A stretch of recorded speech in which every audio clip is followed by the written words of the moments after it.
Dive in here to Patrick's song.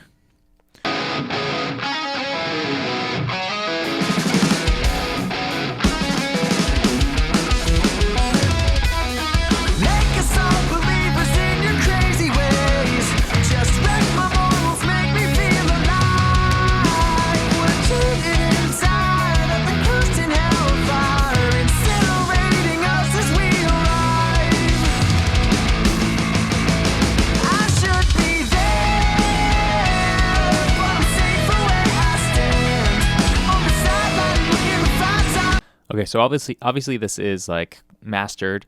It's dynamically pretty squashed, which is fine. In a final master in this genre, that's what we expect. However, the thing that stands out to me most listening to this mix is that, well, I like it because it's so close. I mean, the performances are great. It sounds like it's edited, it's tuned, it's tightly tracked. The production is good. I like all the effects that you've added throughout the song. But to me, it just has that classic vibe, that classic sound to the mix that's like, it's so close. Like all the ingredients are there, but it's just got this kind of veil or this blanket over it that's making it sound kind of just more lo-fi. It just doesn't have that extra little 10% of polish that we would want from a top level mix. Let's listen to a little bit more.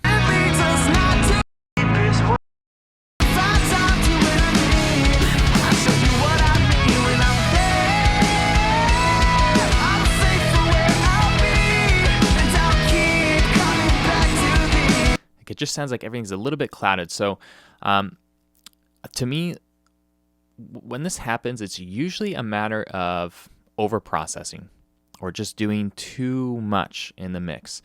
So I would say, Patrick, obviously all I have is a stereo file here, so I'm just making guesses. But, if I had to guess, I would say, is there a lot of master fader or mix bus processing happening? Are you doing a lot of heavy lifting there? A lot of EQ or a lot of compression or multiband compression that's, when you do that on the mix bus, it's affecting everything, So if you go on the mix bus and you're trying to pump up the low ends, you're pumping up the low ends on everything, which is going to cloud up your low end. So is that happening? That would be my guess. If not, you go backwards. Are you doing a lot of the top-down mixing where it's kind of the same thing, just on a slightly smaller scale, where you're doing a lot of heavy lifting processing on buses? Same thing is what happens if you do too much of that heavy lifting. You get this kind of vibe where stuff just sounds a little bit overdone. It helps some instruments, but it kills other ones because, sure, you want to beef up the sub and the low end on your kick and your bass, but if you're just doing that on buses or on the master fader, then you're also bringing up all that stuff, and vocal tracks and guitar layers and all that stuff. And to me, that's kind of sounds like that's what's happening here. I could be wrong again. I'm just making guesses, but to me, that's what sticks out when I hear this kind of general tone on a mix. The other thing I would say is there's probably too much reverb and too much effects happening. And you can hear right at the start of the song.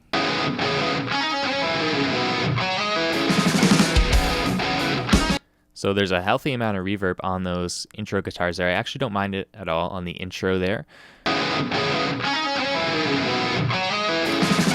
mean, I would probably dial it back a little bit, but I totally get why you would want that extra ambience on the intro. I mean, you could maybe try without it, but it sounds like even once the verse comes in, it sounds like that reverb is still there, probably the same amount. Crazy ways, just wreck my morals, make me feel alive. Yeah, so I can still hear that reverb throughout the verse there, and I don't know if you have it through the whole song too, but that reverb on the guitar is really killing the tone for me. Again, I don't mind it in the intro because you're just trying to fill up that space where it's just the guitars, but if you want to keep that, I would literally just completely kill the reverb as soon as the band comes in here, and that's going to help your guitar sound more up front because this reverb is it's putting like a whole cloud over the guitar tone to me, and it's just not necessary. So I think you could just kill that reverb on the guitars or just bring it in for the intro in different sections where you want it to sound spacier, but otherwise, yeah, just avoid that kind of reverb on rhythm guitars.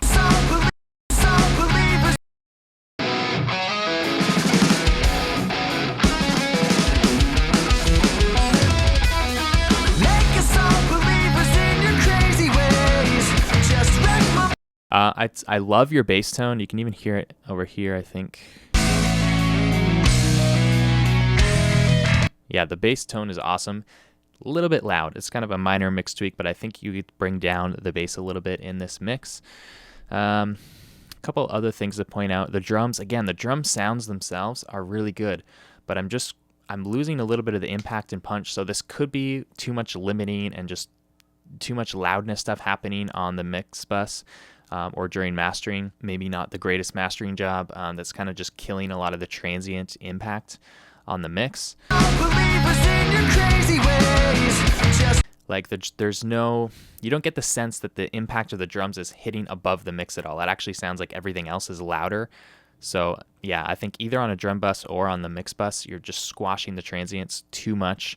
And it's just, you're basically just losing the impact of the drums. So watch that. And if you've done that yourself on the mix bus, you might want to consider just doing a mix without that stuff and then actually hiring a mastering engineer. And I say that from experience because I used to do the same thing to my mixes. I would get a good mix. I'd try to master it myself, and I feel like I would just completely destroy it, especially destroy the drums. And it's like, you know what?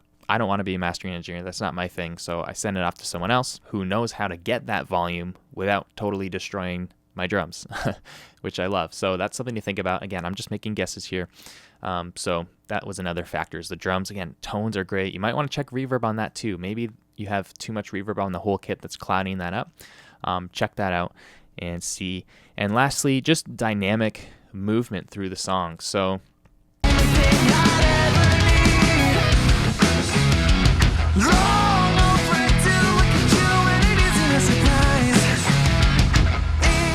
really cool song, by the way. Awesome.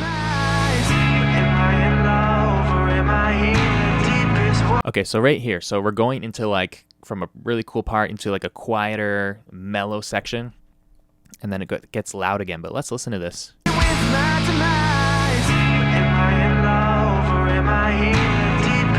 The bass is so loud. I can swim but deep within the chorus cold, the ice is thin. And when I'm running out of leeway, it's I look at how we began. The reflection leads us not to be ashamed. So again, the bass is just a bit too loud, so just you got to bring that down a little bit here. But in this section especially, you can even see it in the waveform. Like even when the drums are in here, this whole quiet section is just as loud. It actually sounds like it gets louder, and that again could be all the mix bus processing for loudness. With the drums, it's squashing everything down to control those drums, right? But then when the drums are gone, it's like everything else has room to be louder. So in that case, this is just automation, okay? And then also easing up on that master fader stuff. But to me, in this section, I know you've got the bass loud probably because it's carrying through the chords and everything here, but you could automate out some low end of that bass. You could still bring it down a little bit. Those clean guitars could come way down.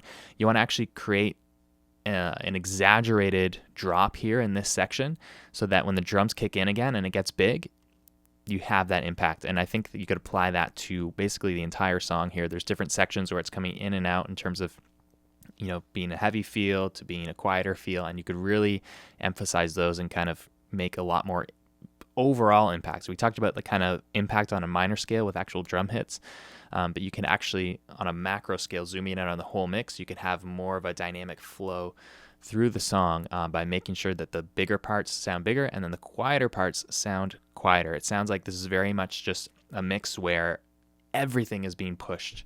Like everything is being pushed to the max, and therefore it's all competing and it's all just masking each other, and that's ending up with the just kind of the veil over the mix, like I said.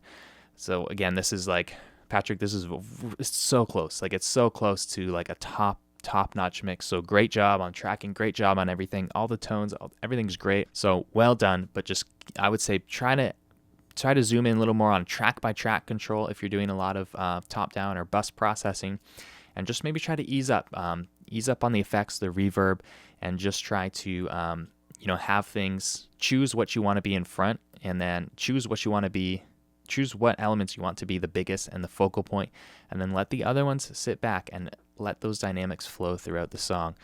So hopefully those tips help here. You guys should definitely check out the song. It's really good. It's well done. This kind of reminded me, I brought in another reference track here. This reminded me of a mix I did years ago. So this, I'm going to show you one of my mixes, but it's not because I think like, oh, this is like an incredible mix.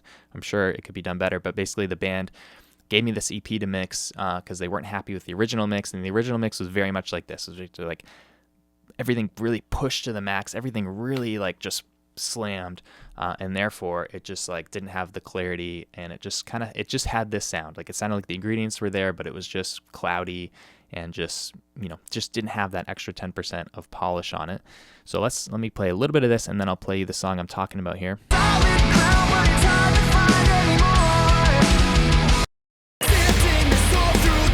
So this is the mix I ended up before then.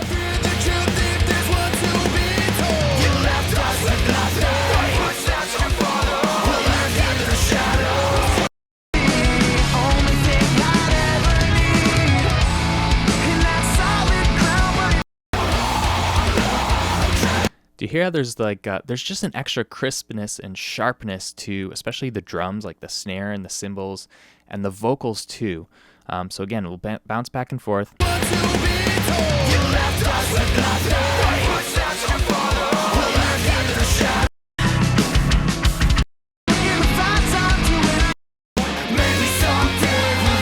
So I don't know, I just thought there was an interesting A-B there because again, that reminded me a lot of basically the original mix that was given to me for this song that I remixed. And they sound close, but I think you just need to pull that veil and that blanket off the mix by, again, backing off on the effects, the reverb, and just kind of the over-processing. Let things be a little bit more natural and a little bit more in your face, and then, just control those dynamics, have it move throughout the song.